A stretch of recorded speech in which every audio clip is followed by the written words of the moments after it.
What's up, Get Caffeinated BYUI? This is Seth from the social media team. So I was reaching out to some celebrities, see if we could get anybody really cool to help support the movement, get caffeine at BYU-Idaho. And believe it or not, Elon Musk's secretary said I could meet with him. So I'm taking the first flight out to Austin, Texas, and I'm gonna go meet with him, see if we can get him to help support the movement, help support Get Caffeinated BYUI.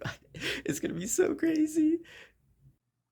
Before meeting with Mr. Musk, I was informed by his secretary that I would only be able to record conversation and not video of us. It's kind of unfortunate, but it is what it is.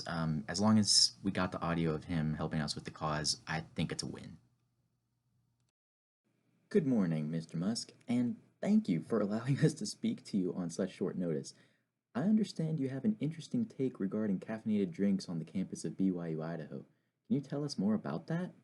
Yes, indeed.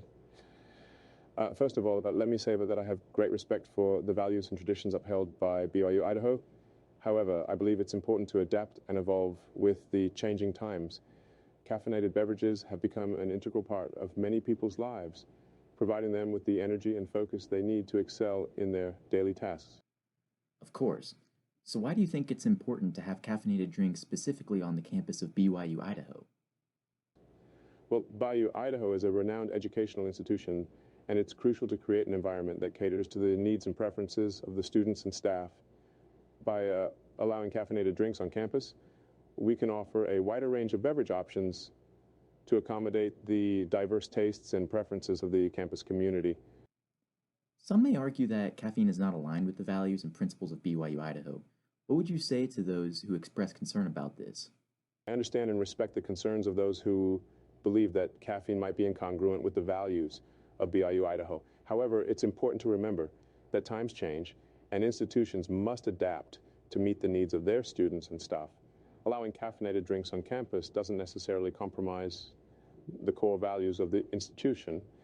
It simply provides individuals with the freedom to make their own choices within the parameters of the university's guidelines. How do you envision implementing this proposal? Are there any specific strategies or plans you have in mind? Well, I think it would be ideal to involve the BYU-Idaho community in the decision-making process, conducting surveys or gathering feedback from students, faculty, and staff, just as your team is doing, is a great starting point. It's important to ensure that everyone has a voice and that we take their opinions into consideration. By collaboratively developing a plan that respects the institution's values while acknowledging the changing needs of the community, we can find a solution that satisfies everyone. That sounds like a thoughtful approach, and we appreciate your support. Lastly, Mr. Musk, do you have any final thoughts or messages you'd like to share regarding this proposal?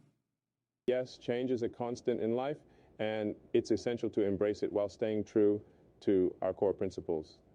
Allowing caffeinated drinks on the campus of BYU-Idaho would not only cater to the evolving preferences of the community, but also demonstrate the institution's ability to adapt and respond to the needs of its students and staff. It's about finding a balance between tradition and progress, and I believe that by working together, we can achieve that. Mr. Musk, again, thank you. We appreciate your time and insights at Get Caffeinated BYUI, and we appreciate you sharing your perspective on this matter. You're welcome. Thank you for bringing this to my attention. I know it needs our utmost support.